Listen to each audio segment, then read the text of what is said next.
지난주 우리는 이제 누가복음 5장 또 전반부 말씀을 통해서 베드로 그리고 다루진 않았지만 안드레, 야고보, 요한 네 사람이 예수님의 제자로 부름받는 장면에 대해 살펴봤어요. 그래서 더 이상 너희를 물고기 잡는 어부가 아니라 사람을 낚는 어부로 사용하시겠다라는 하나님의 또 예수님의 음성을 듣는 장면을 우리가 살펴봤습니다. 오늘 본문에는 예수님께서 또 한 명의 제자를 부르시는 장면이 기록되어 있습니다. 그 한 명의 제자 이름이 레위이고 그 레위의 직업은 세리였다라는 것이 오늘 말씀의 내용인데, 이 레위라는 이 사람은 마태복음에서 다른 이름으로 언급되기도 합니다. 그 이름이 바로 마태입니다. 그래서 마태와 레위는 동일 인물인 거예요. 그런데 마태, 레위 이 사람의 직업이 뭐라고요? 세리였습니다. 그 중에서도 하급 세리가 아니라 아마도 하급 세리들을 관리했던 그 관리자 정도 되는 사람이었을 것이다라고 추측을 합니다. 그런데 이와 같은 세리들, 세금을 걷는 사람들, 지금 시대에 세금 걷는 사람들 아니에요. 이 당시에 세금을 걷는 사람들, 특히 그 세금 걷는 세리들을 관리하는 관리자들은 당시 백성들에게 많은 큰 비난의 대상이 되기도 했습니다. 우리가 이해하기 쉽게 말하자면 이 세리들은 당시 백성의 고열을 쥐어짜냈던 매국노로 이해했다라고 생각하시면 좋을 것 같습니다. 그래서 그들은 사람들의 마음 가운데 어떤 이미지로 박혀 있냐면 세리는 죄인이다. 아니, 세리는 죄인 중에 죄인이다 라고 사람들이 생각했다는 거예요. 그런데 예수님께서 그런 세리 마태를 어떻게 하셨습니까? 구원하셨어요. 그리고 심지어 거기에서 멈추지 않으시고 그를 예수님의 제자로 부르셨습니다. 마태는 그 일이 너무 기쁜 나머지 자기 집에서 큰 잔치를 베풀었는데 많은 사람들이 그 잔치에 참여했지만 특히나 그 중에 마태의 직장 동료들, 직업이 뭐였을까요? 세리들이 그곳에 많이 참여했어요. 그러니까 이 세리들이 우글우글 모여서 함께 잔치를 베풀고 먹고 마셨다는 이 장면은 사람들이 보기에는 너무나 보기 싫은 끔찍한 장면이라고 할 수 있어요. 그런데 더 끔찍한 건 뭐냐면 그 죄인들의 소굴처럼 보이는 그곳에 누가 있었다? 예수와 예수님의 제자들이 있었다라고 이야기합니다. 근데 이 장면을 누가 봤냐 하면 바리새인과 서기관들이 봤어요. 그리고 그들은 어떻게 예수님과 그의 제자들이 죄인들과 함께 어울려 먹고 마실 수 있냐라며 맹비난을 퍼붓기 시작합니다. 그때 예수님께서 하셨던 유명한 말씀이 있는데 31절 말씀이에요. 31절 말씀 보시면 이렇게 말씀하십니다. 예수께서 대답하여 이르시되 건강한 자에게는 의사가 쓸데없고 병든 자에게라야 쓸데있다라고 예수님께서 말씀하셨어요. 여기서 의사는 영적으로 병든 자를 고치는 예수님을 가리킵니다. 그리고 병든 자는 예수님의 구원에 도움이 필요한 죄인을 가리키고 또 건강한 자는 이미 구원을 받은 사람을 가르칩니다. 그러니까 예수님께서 이 말씀을 하시면서 사람들이 죄인 중에 죄인이라고 여기는 그 세리들과 가까이 지내는 것은 지극히 당연한 일이다. 왜냐하면 예수님은 영적인 의사이기 때문에 죄인들을 구원하시기 위해 그들과 함께 계시는 것이 당연하다고 말씀하시는 거예요. 그것이 바로 예수님께서 이 땅 가운데 오신 목적과 이유라 말씀하시는 겁니다. 그래서 오늘 이와 같은 스토리의 말씀을 가지고 우리가 깨달아야 할 두 가지 메시지를 좀 살펴보려고 하는데, 첫 번째, 우리 함께 따라하겠습니다. 구원은 세상 모든 사람들에게 필요합니다. 여러분, 누군가의 그 지갑을 여는 일은 매우 어려워요. 물건을 사게 하는 건 매우 어려워요. 그런데 그 사람의 지갑을 여는 방법이 있습니다. 뭔지 아십니까? 내가 떠오른 아이디어가 추중하면 될까요? 아니에요. 뭘 알아야 되냐면 그 지갑을 여는 사람의 필요가 무엇인지를 아는 게 중요해요. 그런데 요즘에 보면 세상 모든 사람들이 나는 구원이 필요 없다라고 말하는 시대를 우리가 살아가고 있어요. 또 우리는 믿는 신자들은 그런 사람들을 보면서 또 어떤 마음을 품게 되냐면 이 사람은 구원받을 만하다, 이 사람은 구원받을 만하지 못하다를 판단시키는, 이 제외시키고 구분하는 마음도 가지고 있습니다. 안타깝지요.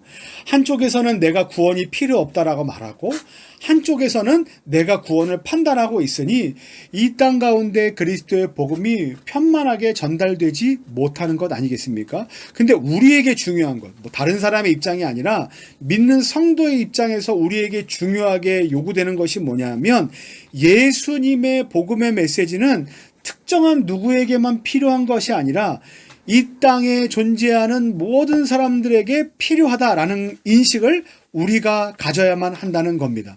그 어느 누구도 구원의 소식을 듣는 것에서 제외돼서는 결코 안 되고 우리가 그 복음의 소식을 전하는 것을 특정한 누구와 누구에게는 제외시키려고 해서도 안 된다는 거예요. 보세요. 바리새인들이 예수님을 비난했습니다. 왜 그랬습니까? 그들이 예수님을 비난했던 이유는 그들은 누가 봐도 나쁜 사람들이었던 세리들이었기 때문입니다. 그러니까 누가 봐도 나쁜 사람들, 누가 봐도 비난받아 마땅한 사람들이 모여 있었는데 그 사람들에게 구원이 주어지면 안 되는 거거든요. 그러면 화가 나는 거거든요. 그러니까 이 사람들의 마음 가운데 결코 구원받아서는 안 되는 사람들, 그 사람들이 누굽니까? 바로 이 세리들이었어요. 혹시 여러분들은 어떻습니까? 우리는 사람을 딱 봤을 때, 처음 보는 사람을 딱 보고 이제 결정을, 조금 있으면 이제 우리 그 사랑하는 자녀들도 이제 학교에 이제 뭐 유치원에 가고 또 학교에 새로 이제 그 등반해서 이제 학년이 올라가면 새로운 친구들과 새로운 선생님을 만나게 될 거잖아요. 그죠? 근데 우리는 딱 보고 3초, 5초, 10초 안에 그 사람이 어떤 사람인지를 빠르게 평가합니다. 나도 모르게.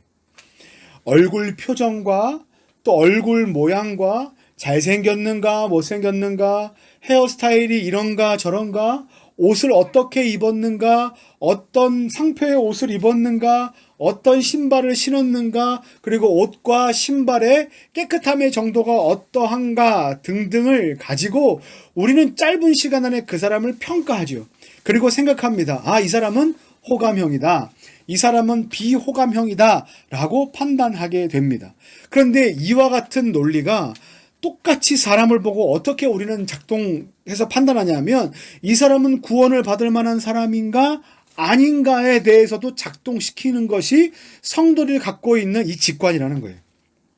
근데 진짜 그런 방식으로 구원을 받는다 치겠습니다. 뭐 그렇게 받진 않지만, 예를 들어 이 사람이 호감형이면 구원받고 비호감형이면 구원받지 못한다라고 구원받는 방식이 그렇게 정해졌다고 치자 해도, 그렇다고 해도 하나님께서는 결코 저와 여러분들을 구원의 감별사로 부르지 않았다는 사실을 우리는 기억해야만 해요.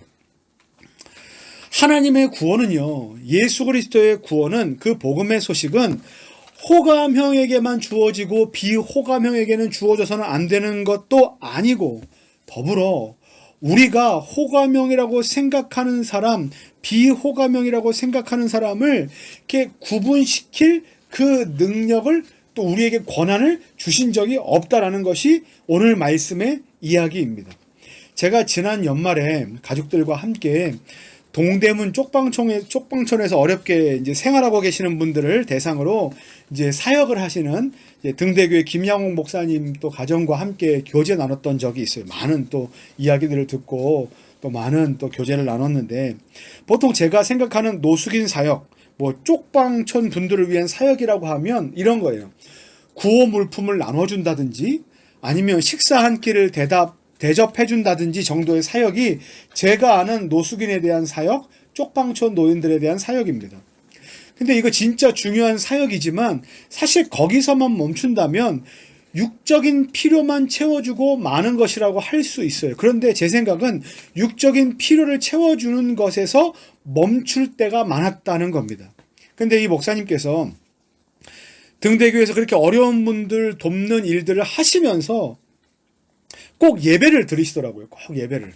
근데 보통 밥을 나눠주기 전에 예배를 드린다든지, 물건을 주기 전에 예배를 드린다든지, 아니면 공연을 하기 전에 예배를 드리는 것의 그 예배의 목적이 일반적으로, 그러면 안 되지만 일반적으로 어디에 있냐면 복음을 듣게 하기 위함이 아니라 사실은 그 전에 뭔가를 해야 되는 사전 세러머니 정도로, 사전 행사 정도로 이해하면서 그 일들을 뭐라 그럴까요?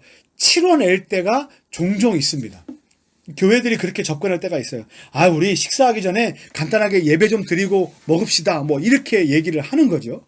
근데 제가 김영환 목사님 이제 그 등대교회에서 예배 드리는 그 사역들을 보면 그렇지 않아요. 그 안에서 하나님의 말씀을 해석해내고, 또 그 가운데 병자들이 낫고 인생이 회복되기를 위해서 복음의 메시지가 선포되어야 할, 그 받아야 할 대상이 분명 이들이다. 이들도 예수님의 복음 듣는 것에서 결코 제외될 수 없다라는 심정을 가지고 예배드리시고 복음 전하는 그것을 제가 경험하게 됩니다.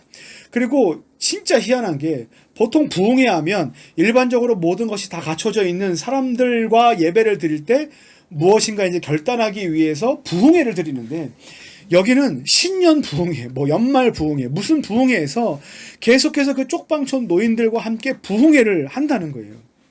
여러분, 이걸 보십시오. 우리가 육적인 필요를 채우기 위해서 누군가를 구분짓고 있지만, 사실은 그 한 사람 한 사람도 예수님의 복음을 듣는 것에서 제외돼서는 안 된다는 것이 하나님께서 오늘 말씀으로 우리에게 허락하고 계신다는 거예요. 그런데 우리는 어떻습니까? 복음에서 들을 만한 사람과 복음에서 제외될 만한 사람을 날마다 우리는 구분짓고 있습니다. 뭐대로요? 우리의 선호대로, 우리의 생각대로, 우리의 경험치대로 그것을 늘 구분하는 거예요. 저 사람에게는 예수님의 사랑이 필요하고 저 사람들은 마땅히 받을 만해 라는 건 어떤 것과 관련이 있냐면, 이것을 나의 구원으로 생각해 보면 내게는 예수님의 구원을 받을 만한 의로움이 있어 라는 해석과 동일하게 그 사람에게 적용시킨다는 거예요. 근데 여러분, 예수님의 구원은요, 누군가의 의로움에 있지 않습니다. 예수님의 구원은요, 호감형인 사람에게만 있지 않습니다. 목사인 저조차도 이웃을 사랑하고 돕는다고 말하면서 예수님께서 구원하실 대상을 한정 지어왔던 것이라고 또 이렇게 반성하게 됩니다. 간혹 저희가 이제 지금 자비랑 사역을 위해서 운영하고 있는 아이스크림 가게에 도난 사건이 발생할 때가 있어요. 그러면 엄청나게 막 화가 나고 미워요. 막 CCTV를 볼 때마다, 또 그 상황을 맞닥뜨릴 때마다, 이렇게 물건이 사라진 것을 볼 때마다 엄청나게 밉고 화가 납니다. 최근에는 어떤 이제 그 사람이 이제 경찰들에 의해서 이제 잡혀서 합의가 이제 끝났어요. 이제 다 끝났죠. 제가 어저께는 이제 아내에게 한마디 했습니다. 아, 끝났다라고 얘기했더니 아내가 하는 말이 뭐라고 말하냐면, 이게 끝이 아니라 앞으로 우리가 할 일이 더 있는데 뭐냐면 그 친구들을 위해서 기도해야 하는 과정이 남았다라고 얘기를 하더라고요. 저는 이 얘기를 들으면서 어떤 생각을 가졌냐 하면, 처음에 제가 이제 이 사역을 하면서 이 이제 업장을, 이 사업체를 시작하면서 우리는 이웃들을 위해서 이 일들을 한다라는 마음을 가졌는데, 어느덧 일을 하다 보니까 이 수입을 위해서 무엇인가 어떤 일을 하다 보니까 영혼이 보이지 않고 일이 보이고 돈이 보이고, 그리고 그 사람에게 복음이 필요하다 안 하다라는 것을 내가 그 사람의 행동 거지를 보고 판단하는 걸 봅니다. 그러니까 우리가 교회에서 주일학교 교사로 섬길 때, 여러분들, 어떤 친구는 이렇게 왠지 모르게 챙겨주고 싶고 사랑스러운 아이들이 있잖아요.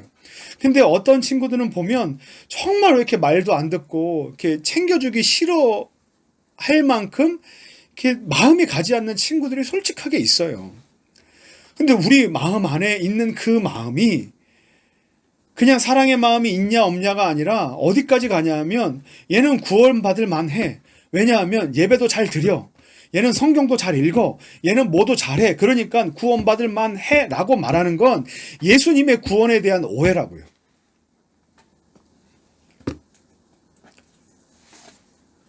예수님의 구원은 죄인들을 위한 겁니다. 우리가 시선을 가져야 할 건 건강한 자가 아니라, 물론 건강한 자들이 더 건강하게 서기 위해서 날마다 애쓰고 힘쓰며 공동체를 이뤄가야 하지만, 예수님께서 죄인들과 함께 계셨던 것은 당연한 일이었고, 그리고 그 죄인들을 우리가 구분짓지 않아야 하는 것도 우리에게 주어진 책임이라는 거예요. 여러분, 혹시 여러분들의 직장에서 그렇게 구분짓고 한정짓는 사람은 누구입니까? 친척들 중에는 또 누굽니까? 친구들 중에는 누구예요? 심지어 같은 교회 안에서 그렇게 제외시키고 구분시키는 사람은 누구입니까? 제가 이제 한 가지 이야기를 해드릴게요. 한국 교회사의 역사적인 인물이 있습니다. 많은 또 예를 들었을 그 예화인데, 예전에 그 우리나라 한국 교회 처음 이제 초대 시대에 조덕삼이라는 인물과 이자익이라는 인물이 있었어요. 이 이자익이라는 사람은 조덕삼이라는 사람의 집에서 일하는 머슴이었습니다. 그런데 교회를 갔는데 교회에서는 좀 역전됐어요. 이자익이라는 머슴이 오히려 먼저 장로가 되었고, 그리고 집의 주인이었던 조덕삼이라는 인물이 그 다음 후임 장로가 되었습니다. 여기까지도 기가 막히죠. 왜냐하면 머슴, 종이 그 자기보다 더 높은 자리에 있는 것처럼 보인다라는 것은 매우 기가 막힌 일이었을 겁니다. 지금으로서는 이게 당연하다라고 싶지만 당시의 개념으로서는 전혀 이해가 되지 않는 부분입니다. 그런데 중요한 것은 집의 주인으로 있었던 이 조덕삼 장로가 이자익 장로를 선임 장로로 존중했다는 거예요. 그리고 이 이자익 장로, 머슴이었던 이자익 장로에게 신학을 공부하기를 권했고, 그가 신학 공부하는 기간 동안 장학금을 지원했다고 합니다. 그리고 더 놀라운 건 나중에 신학 공부를 마친 머슴 출신 이자익 목사를 이 조덕삼 주인 장로가 자기 교회 담임 목사로 청빙해서 담임 목사로 모셨다는 거예요. 이게 뭐 별거냐 할 수 있지만, 다시 말씀드리지만 당시의 생각으로는, 지금의 생각으로도 쉽지 않은 겁니다. 그런데 당시의 생각으로는, 이 사람들의 세계관으로는 전혀 이해가 되지 않는 사건이에요. 여러분, 이게 뭔지 아십니까? 한 영혼을 향해서 우리가 함부로 구분짓지 않았던 것의 결과가 바로 이것입니다. 사랑하는 성도 여러분, 하나님께서는요, 저와 여러분들을 구원 감별사로 부르지 않으셨어요. 하나님께서는 오직 우리를 복음의 통로요, 축복의 통로로만 부르셨습니다. 바라기는 예수님을 닮아 한 영혼을 불쌍히 여기시고 또 긍휼히 여기시며 사랑으로 대하는 축복의 통로의 역할을 잘 감당하는 저와 여러분들 되시기를 예수님의 이름으로 간절히 축원합니다. 두 번째 따라하겠습니다. 날마다 예수님의 은혜를 기억해야 합니다. 자, 여러분, 바리새인과 서기관들이 죄인들과 식사를 해서는 안 된다며 예수님을 맹비난했습니다. 그 안에 담겨있는 의미가 뭔지 아십니까? 이런 논리예요. 세리들은 죄인이다. 그들과 함께 있으면 안 된다. 그런데 이 말하는 나는 그들과 다르다라는 거예요. 나는 다르다. 지금식으로 말하면 영적인 내로남불, 그리고 영적인 교만이 그들의 마음 가운데 자리 잡고 있었던 것을 보여주는 겁니다. 근데 왜 자신은 죄인이 아니라고 생각했을까요? 왜 바리새인들은 자기 자신은 그 사람들과 다르다라고 생각했을까요? 왜냐하면 당시 바리새인들은 철저하게 구약 율법에 정통한 사람들이었기 때문입니다. 그리고 지식으로만 아는 것이 아니라 행동까지도 철저하게 율법을 지키기 위해서 애썼던 사람들이었기 때문에 그렇습니다. 얼마 전에 제가 백브리핑 언더스탠딩이라는 유튜브 채널에서 서강대학교 유로메나 연구소의 성일광 교수님의 이스라엘 강의를 들었던 적이 있어요. 유대인들은 뭐 전부 다 그렇진 않대요. 그러니까 예전과 같지는 않지만 지금도 유독 그 특심으로 율법을 지키는 유대인들이 있는데, 그들이 그 유독 그 열심으로 지키는 것 중에 하나가 사계명이에요. 사계명. 사계명이 뭘까요? 사계명?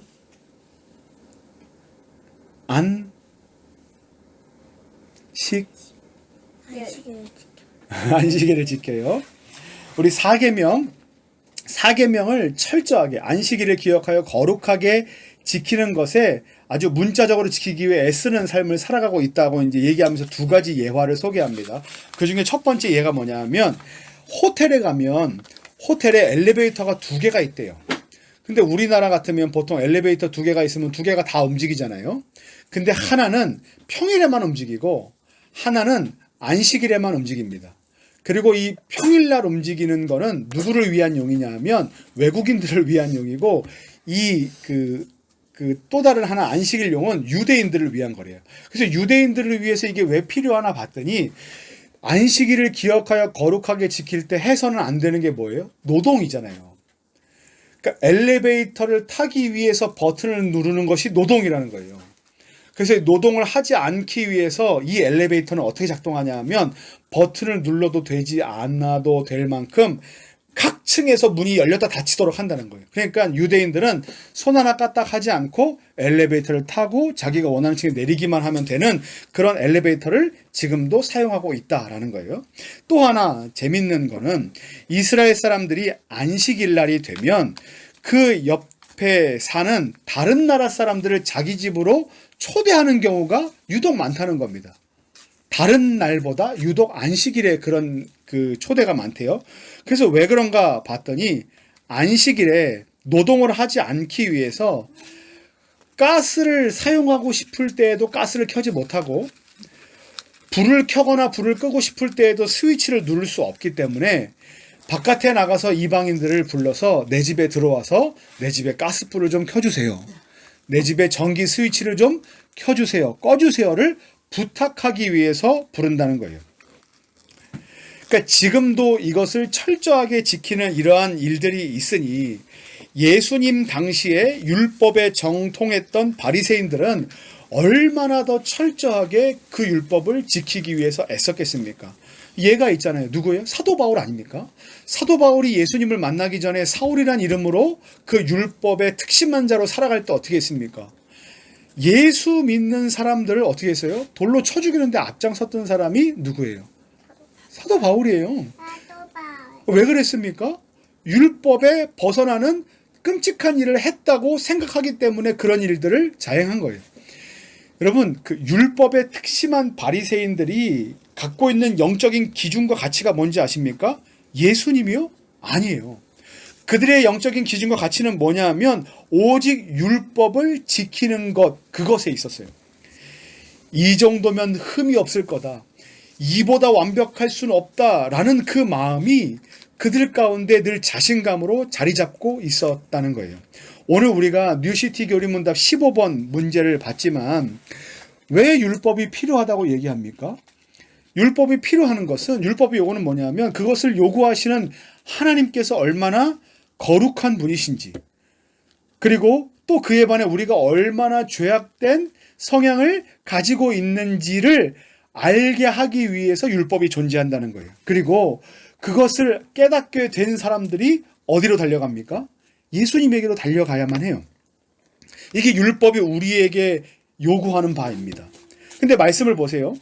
그들의 시선은 율법에서 절대 예수님에게로 옮겨지지 않고 있어요. 왜냐? 율법을 자기가 아주 잘 지키고 있다라고 생각하기 때문에 그렇습니다. 예수님이 필요하지 않은 거예요. 여러분, 누군가에게 삶을 살아가는데 진짜 중요하고도 필수적인 것을 알려주고 싶어요. 그런데 진짜 그것을 알려주고 싶지만 뜻대로 되지 않을 때가 언제인지 아십니까? 벽을 만날 때. 그게 언제인지 아십니까? 그 필요성을 알지 못하는 사람을 만날 때예요. 건강을 매우 중요하게 여기는 A라는 사람이 있습니다. 근데 이 사람은 먹고 마시고 입고 생활하는 모든 것을 건강과 연결짓는 사람이에요. 그런데 B라는 사람은 유독 칼로리 높은 음식만 먹고 운동도 하지 않습니다. 마치 누구처럼? 저처럼. 근데 아무튼 A는 B를 건강하지 못한 삶에서 구해주고 싶습니다. 좋은 소식을 전해주고 싶죠. 그런데 B는 뭐라고 말하는지 아십니까? 괜찮다고 말합니다. 왜요? 아무런 이상이 없으니까. 나는 괜찮아. 나는 그것에 대한 필요를 못 느끼겠어. 난 그거 없이도 잘 살 수 있어. 라는 그 생각 때문에 그 사람에게 아무리 무엇을 가르쳐주고 싶어도 그 사람은 그 가르침을 받지 않습니다. 그리고 그것이 필요 없다라고 말하죠. 지역마다 보면 동네마다 근린공원에 가보면 헬스장에 있을 만한 운동기구들이 이렇게 놓여 있는 게 있습니다. 저는 그 중에서 제일 쓸데없다고 생각했던 운동기구가 하나 있어요. 뭐냐면 운전 그 핸들처럼 커다란 원으로 생긴 이렇게 돌리는 거 있죠. 이렇게. 그 돌리는 운동기구를 보면서 생각했어요. 왜 이렇게 쓸데없는 걸 여기다 만들어 놨을까? 이거는 예산 낭비 아닌가? 뭐 이런 생각을 했어요. 근데 이제는 그게 왜 있는지를 압니다. 왜 있는지를 알까요? 왜 알게 됐을까요? 필요하기 때문에 그래요. 아, 이건 이런 운동을 하기 위해서 필요하구나라는 그 몸의 망가짐, 몸의 다침, 뭐 이런 물리치료가 필요한 어떤 부분이 생길 때, 아, 이게 필요한구나를 절실하게 느껴요. 이게 막 팔팔할 때 근육이 막 땡땡하고 무엇인가 해도 아프지 않고 막 돌도 씹어먹을 나이에는 그런 게 필요 없어요. 근데 조금씩 아, 내 몸이 이런 것이 부족해지는구나라는 걸 느끼는 그 한계점에 다다르기 시작하면 그 전에 할머니, 할아버지들, 엄마, 아빠들이 왜 저걸 할까라는 그것들이 이제는 내게 필요하다는 것을 알게 됩니다. 그리고 가서 돌리겠죠. 하겠죠. 여러분, 필요한 것을 아는 사람에게 알려주는 건 쉽지만 그것이 필요하지 않다라는 사람에게 알려주는 건 매우 어려운 일이에요. 근데 오늘 서기관들, 바리새인들은 어떻습니까? 자기 자신에게는 필요가 없답니다. 그래서 예수님이 옆에 복음의 복된 소식을 들고 이렇게 찾아오셨는데도 그들은 보지 못해요. 왜요? 자기가 율법으로 완전하다고 생각하기 때문에 그렇죠. 여러분, 우리는 이 말씀을 보면서 아유, 이 나쁜 바리새인, 이 나쁜 서기관, 이 시선에서 그 시선을 옮겨서 누구에게로 옮겨야 됩니까? 우리 자신에게로 옮겨봐야 합니다. 여러분들은 어떻습니까? 우리는 어때요? 우리는 자신이 교회에 다니고 나는 예수를 믿어 구원받았다라고 말합니다. 또 나는 교회 다니는 성도로서 예배도 빠지지 않았다고 말합니다. 나는 교회에 헌금도 많이 했다고 말합니다. 나는 교회를 위해서 진짜 많은 헌신과 수고를 했고 전도도 많이 했다고 말합니다. 우리 가족이 교회에서 제일 많은 숫자라고 말합니다. 우리는 3대째, 4대째 신앙의 가문이라고 말합니다. 명절에 우리 가족이 모이면, 우리 가문이 모이면 목사와 장로가 수두룩 빽빽하다고 말합니다. 여러분, 이것은 여러분의 정체성이 아니에요. 여러분, 이건 여러분들의 자랑과 의의가 아닙니다. 정작 중요한 거는 뭐냐면 예수님께서 내 안에 계시는가? 예수님께서 내 주인이신가? 지금 내가 예수님이 필요한 인생인가가 우리의 정체성이어야만 한다는 거예요. 우리가 많은 것들을 자랑으로 삼고 정체성으로 삼으면 삼을수록 어떻습니까? 예수님이 필요 없습니다. 예수님이 필요 없습니다라고 그렇게 쉴드 치는 것과 같아요. 혹시 지금 저와 여러분들의 삶에 예수님이 아니시면 절대 안 됩니다라는 믿음의 고백이 혹시 있으십니까? 사도 바울의 말처럼 우리는 죄인 중에 괴수였던 상태에서 구원을 받은 자들이고 날마다 죽고 예수로만 살아가야만 하는 사람들입니다. 보십시오. 세리마태도 구원을 받았습니다. 사도 바울 보십시오. 날마다 죽노라라고 말합니다. 이 날마다 죽노라는 게 뭡니까? 날마다 내가 예수로 살아가겠습니다라고 말하는 고백 아닙니까? 근데 하지만 누구만 그걸 몰라요? 바리새인들만 그 필요를 몰라요. 바리새인들만 예수님의 필요를 몰라요. 왜요? 율법을 철저하게 지켜 정작 자신의 부족함과 죄악됨을 보지 못해요. 그리고 뭐만 느낍니까? 뿌듯함, 성취감, 만족감, 의로움, 정의감만 맛보게 됩니다. 여러분, 성경 일독하는 거 중요합니다. 성경 이독하는 거 중요하고 새벽 예배 나오는 거 중요하고 예배에 빠지지 않는 거 중요하지만 그것을 여러분의 성취감으로 삼지 마십시오. 예배에 성공하십시오. 하지만 예배에 참여하는 것이 여러분들의 의와 자랑이 돼서는 안 됩니다. 내가 새벽기도 한번 빠지지 않은 사람이야 라고 말해도 예수 없으면 안 됩니다. 내가 성경을 백독했어 라고 말해도 예수님 의지하지 않으면 그거는 아무것도 아닙니다. 내가 이 땅에 있는 어려운 사람들을 위해서 고원에 수억 원을 기부해도 예수님이 없으면 그 인생 가운데는 구원이 없습니다. 사랑하는 성도 여러분, 우리는 날마다 예수님이 필요한 인생이에요. 날마다 예수님 없이는 안 돼요. 구원을 받았다 해도 다음날 다시 새로운 구원이 우리에게 필요한 건 아니지만, 구원을 받은 사람들도 지난주의 말씀처럼 날마다 새로운 구원의 기쁨과 즐거움을 회복해야만 합니다. 우리의 의로움과 우리의 자랑과 성취감과 만족함과 정의감을 계속해서 없애고 누구만 드러나게 해야 된다? 예수님만 드러나게 해야 된다는 거예요. 우리의 유일한 소망은 예수님이시기 때문에 그렇습니다. 제가 예전에 써놨던 글, 이렇게 그냥 곡도 있는데 뭐냐면 이런 글이에요. 예수님만. 예수님만. 예수님만 나의 참소망이 되시네. 여기 가사에 보면 다른 가사가 하나도 없어요. 그냥 예수만 있어요. 예수. 근데 예수만 있으면 전부가 되고 예수님이 우리의 참소망이 되시는데, 우리는 우리의 인생의 가사에 예수님 아닌 다른 것들을 넣어 우리의 의로움과 자랑과 또 우리의 이 성취감으로 여길 때가 많습니다. 구원의 조건으로 여겨요. 사랑하는 성도 여러분, 저와 여러분들에게 필요한 건 오직 예수님 뿐입니다. 저와 여러분들에게 유일한 소망은 오직 예수님밖에 없으십니다. 바라기는 더 이상 나의 조건과 상황들을 힘으로 자랑하기를 멈추고 오직 예수님 안에 있는 것이 나의 힘입니다. 오직 예수님이 나의 능력의 전부입니다. 라고 날마다 새롭게 인정하고 살아가시는 저와 여러분들 되시기를 예수님의 이름을 간절히 축원합니다.